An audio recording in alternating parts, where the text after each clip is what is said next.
you've heard 1,000 times before. And I find in someone who is obviously smart and very articulate, these arguments are even more annoying. So our minds don't quite meet there.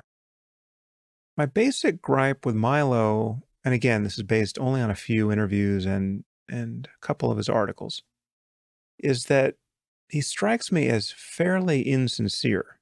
I mean, he appears to be trolling all of humanity at this point and having a lot of fun doing it. And half of what he says about social justice warriors and political correctness and Islamophobia is very incisive and amusing. But he seems to approach everything as a performance, and this leaves me wondering what he actually believes. So I don't see him as a natural ally for what I'm doing. But I do think he's gotten screwed by the media. I mean, his ban from Twitter is ridiculous, given that Twitter doesn't ban jihadists with any reliability. There's definitely a liberal media bias that is cutting against people like Milo, which he and his fans are appropriately outraged about. And as for the alt-right, for which Milo is the poster boy, I'm not sure I can say anything about it that is fair or useful. It seems to contain some smart people who are outraged by outrageous things, as Milo seems to be, at least some of the time. And it contains real racist nitwits and everything in between.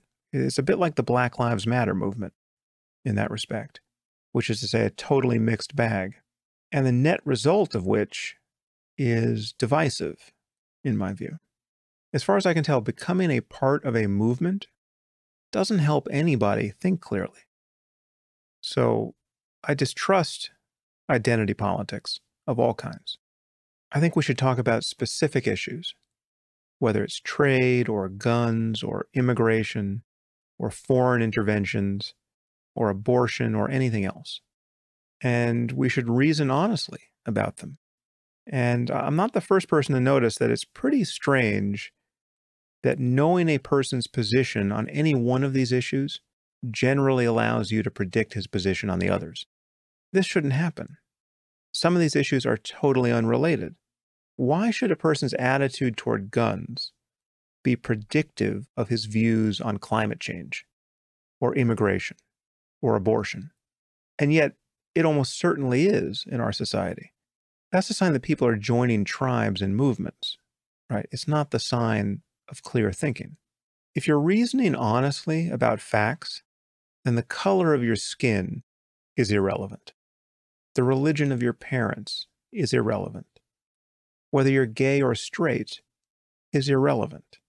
Your identity is irrelevant. In fact, if you're talking about reality, its character can't be predicated on who you happen to be. Right? That's what it means to be talking about reality. And this also applies to the reality of human experience and human suffering. For instance, if vaccines don't cause autism, if that is just a fact, and that's what the best science suggests at this point, well then when arguing against this view, you need data or a new analysis of existing data. You need an argument. Okay? And the nature of any argument is that its validity doesn't depend on who you are. That's why a good argument should be accepted by others, right? No matter who they are. So in the case of vaccines causing autism, you don't get to say, as a parent of a child with autism, I believe X, Y, and Z. Whatever is true about the biological basis of autism can't depend on who you are. And who you are in this case is probably adding a level of emotional engagement with the issue, which would be totally understandable, but would also be unlikely to lead you to think about it more clearly. The facts are whatever they are. And it's not an accident that being disinterested, not uninterested, but disinterested, that is, not being emotionally engaged, usually improves a person's ability to reason about the facts. When talking about violence in our society, again, the facts are whatever they are. How many people got shot? How many died? What was the color of their skin? Who shot them? What was the color of their skin? Getting a handle on these facts doesn't require one to say, as a black man, I know X, Y, and Z. The color of your skin simply isn't relevant information. When talking about the data, that is what is happening throughout a whole society, your life experience isn't relevant information. And the fact that you think it might be is a problem. And as you'll hear in a minute, it's a problem I recently ran into on another podcast. Now, this isn't to say that a person's life experience is never relevant to a conversation. Of course it is. And it can be used to establish certain kinds of facts.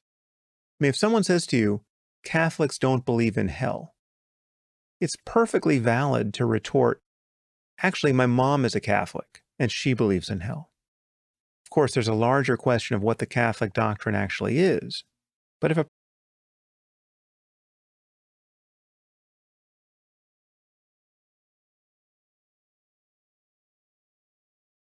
on the basis of your experience. But a person's identity and life experience often aren't relevant when talking about facts. And they're usually invoked in ways that are clearly fallacious. And many people seem to be making a political religion out of ignoring this difference. So I urge you not to be one of those people, whether you're on the left or on the right. Now, there were several other questions here asking me to describe my political beliefs. Now, it's hard to do in a way that won't give people false assumptions. I'm definitely left of center on most issues. I think we want a social safety net below which we don't want anyone to fall. But I think we should use government and its legal machinery rather sparingly. The problem with having too many laws is that to enforce them, you need to back them up with the threat of violence. If you're going to criminalize drug use, for instance, you have decided that you're willing to send people to kick in your neighbor's door with guns drawn and haul him off to jail for doing something as innocuous as smoking pot. Not only is this unethical, it's dangerous for everyone involved. And it's a patently insane use of resources. So I'm basically a libertarian in feeling that peaceful, honest people have the right to be left alone. And I do think government should get out of our lives when what it is doing is harmful or wasteful. But I think it should do those things that markets can't do efficiently or won't do at all. So I'm not a doctrinaire libertarian in any sense. You clearly can't privatize everything. And all the anarchists running around attacking people for, quote, worshiping the religion of the state should probably spend a little time in countries where the state is weak and people take the law into their own hands. The results are never pretty, right? I mean, we need a strong state to keep order. We need the police and the military. We need a state that has a true monopoly on the use of violence so that people don't feel the need to be violent themselves to protect their interests. But the power of the state really needs to be reserved for things that safeguard human well-being, and it needs to do it in ways that make sense. There was a related question here about Chomsky. Chomsky says new atheism is state worship in disguise. You don't subscribe to state communism or fascism, but at the same time, I don't see anything in your writings against the concept of the state. Do you believe states are necessary evils? Would that count as state worship? I'm sympathetic with having as little government as is compatible with human well-being. But human well-being is the point, right? And in some ways, we want the state to be more efficient and powerful than it is. So ask yourself, if you ever needed the cops, you really needed them, because your life or the life of someone you love depended on it, how long would you want to wait for them to show up? Would you want them there in 2 seconds? Well, that's Minority Report, right? How strong a state would you need to manage that? No doubt there would be unintended consequences of having that kind of response time. So it's always a balancing act between things like security and freedom and privacy. But I'm pretty confident that the world isn't ready for a stateless utopia that's like Burning Man for 7 billion people. Okay, maybe in 100 years, or maybe in 1,000. But it seems to me that people aren't good enough yet. They're not ethical enough. And one reason they aren't is identity politics, which is just tribalism by another name. So my politics are hard to summarize because my goal is to understand what is actually going on in the world and I'd like to see us use that understanding to improve human life. And unfortunately, there's no political party or platform that reliably tracks that concern. So rather than talk about parties and platforms, I tend to talk about specific issues. Now, as many of you know, I've come out very strongly against Trump and very tepidly for Clinton. And there were many questions about why I haven't considered a third-party candidate. Well, the reason is that to vote for anyone other than Clinton increases the likelihood that we'll have President Trump. And I really think that would be potentially catastrophic. Now, many people have criticized me for my rejection of Trump and my support for Clinton. And unfortunately, this criticism never makes much sense. I've been very clear in describing Clinton as the lesser of two evils. There is a ton to say about why she's not a great candidate. Okay, I totally understand why some people don't like her and don't trust her. But even with all her problems, she will probably be a competent president. In fact, I think she stands a chance of being a good president because she is actually smart and well-informed and reasonably concerned about not destroying the world. And that's true even with all the stupid lies and mistakes she's trailing behind her. I mean, yes, there is something fairly rapacious and opportunistic about both Clintons, but their vices are mostly aligned with reasonable policies. There are exceptions, but I think this is generally true. Okay? And again, most crucially, they are not idiots or ignoramuses. Now, I won't go on and on about Trump here for a full hour, because I already did that in podcast number 38, the second of the End of Faith sessions, to the horror of at least 20% of you. But I'll just say that those of you who are mystified that I could forgive Clinton her obvious lying and other indiscretions just don't understand what a dangerous imbecile I think Trump is. I really think he is a child in a man's body. He is a malignantly selfish, ignorant, and petty person, and a tyrant in the making, insofar as our system could accommodate a tyrant. As I said on that other podcast, if you're supporting the guy because he'll, quote, shake things up, I think you're just playing a game of chicken with human history, and there's no one in the other car. It is absolutely astonishing to me that this guy is a candidate for the presidency. Now, obviously, those of you who support Trump must think that I've been misled about him. But I don't think that's true. I believe that I see through the media spin against him. I see that he's been occasionally treated unfairly. He's also been treated far too fairly and graded on a curve for almost everything of substance. I mean, you saw Gary Johnson, the Libertarian candidate, get destroyed in the press for not knowing what Aleppo was. Trump commits gaffes like that all the time, and people just move on. And his gaffes are much worse. His gaffes are policy prescriptions that he pretends to have thought through and that would be disastrous if implemented.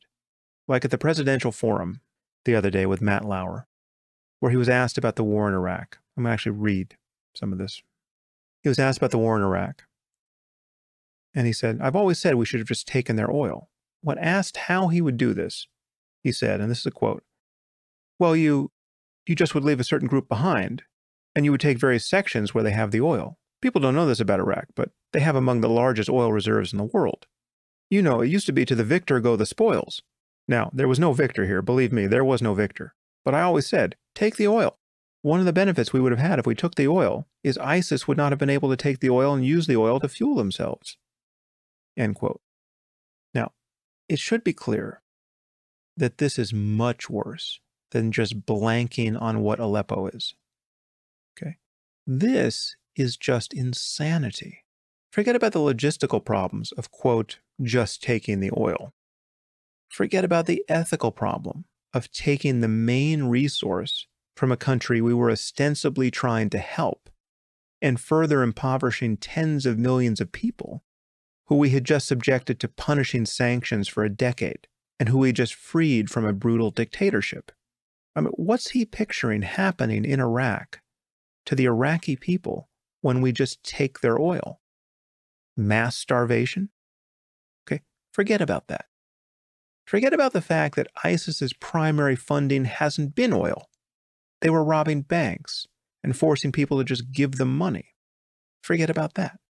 Just imagine how the world, both Muslim and non, would have responded to our invading Iraq and then just stealing their oil, which is to say confirming the craziest conspiracy theories about why we invaded the country in the first place. Trump is telling us that this is what he would have done had he inherited the ongoing problem of Iraq. This is so much worse than not understanding what the word Aleppo means in the context of a weirdly posed question. And yet Trump gets away with it. And again, there have been probably hundreds of moments like this in the campaign. Okay, in any case, I've bracketed all the charges against him that seem spurious. And I've acknowledged that his plain talk about radical Islam is preferable to the sanctimonious lies we get out of the Democrats. And if you want to read what I think Hillary could and should say about Islam and the war on terror, that article's on my blog. But I can't overlook the fact that the man shows every sign, really every sign, of being motivated by pure selfishness and narcissism, to be compared with Hillary's partial selfishness and narcissism. And he strikes me as completely rudderless intellectually. You want to understand how I see Trump? Blow up a balloon without tying off the end and hold it up high and then release it and then watch it fly chaotically around the room. That's Trump's mind. In my view, that's what we'd be doing with the country if we put him in charge. Just hitching our future to a totally chaotic system. If that's your view of shaking things up, you're a nihilist. My criticism of Trump, in particular about the way he speaks, and what that says about the way he thinks, which I went on and on about in podcast 38, that criticism isn't political. It's psychological. It's neurological. The guy seems to be bullshitting to a degree that borders on confabulation. I'm not a psychiatrist. I don't have any clinical experience. I'm not making a diagnosis. But I am making a judgment about him as a person. It seems to me that there is something wrong with his mind. This isn't political. I have no loyalty to the Democratic Party. And I would never say that about someone like Mitt Romney. Now, Romney is a religious bumpkin who wears magic underpants, but he seems perfectly normal to me psychologically. Here's the difference between Clinton and Trump, in my view. When I hear Clinton speak extemporaneously, I hear someone who is well-informed, who is trying to be coherent, but who is also fairly paranoid about saying something unpopular and making a political mistake. So she's cautious to a fault, egregiously so. But I can live with that because I know she can find Pakistan on a map. And I know she knows a lot about what's going on there. When I hear Trump speak extemporaneously, I hear someone very often getting prompted by his own misstatements to complete a thought in a way that he clearly didn't intend to, which is to say that the thing he's now saying doesn't reflect anything he believed or even thought about before. But he's saying it now because the last phrase he spoke just launched him there. Right? It's as though he's speaking in verse and he's forced again and again to complete the rhyme. It's like he says, there was once a man from Nantucket, and he's got to finish the thought. Right? So he says, who always carried a bucket. But he didn't know he was going to say bucket. And now he's stuck with it. And now he'll go to the mat defending bucket. But he's rhyming about policy and about world leaders like Putin. And it's the rhyme of ignorance and error and bombast. Just listen to the man speak. It's unbelievable. It's like listening to the contestants at the Miss America pageant. Maybe this isn't an accident. He owned the Miss America pageant. This is almost surely unfair to many of these women. I don't actually watch the Miss America pageant, but there have been a few viral videos that have come out of there when some of these women have been asked things like, how will you spread world peace, right? And it's just this agonizing tightrope walk. And again, the magical thing about Trump is that he has said so many strange and incoherent and dangerously crazy things that people are inured to it. Almost no one ever comments on how shockingly empty of content, which is to say empty of thought, his speech is. Imagine how you'd feel about me if I spoke like him. Let's say I was having a debate about Islam, and when challenged about my views, imagine if I said something like this, right? I obviously can't do his voice, but this is his pattern of speech. How do I know about Islam? Well, it's a religion. It's a big religion. Billions of people. I don't know how many billions, but there are billions. Many, many people. Some good, some not so good. I've been to many mosques. They're beautiful buildings. So there's beauty there, and I understand that. I haven't denied it. But what I also know is a lot of violent people. I mean, they're telling us they hate us. They're saying it. I've heard them say it. We all have. They scream it from the mosques. They scream it. So what can you do? They scream it.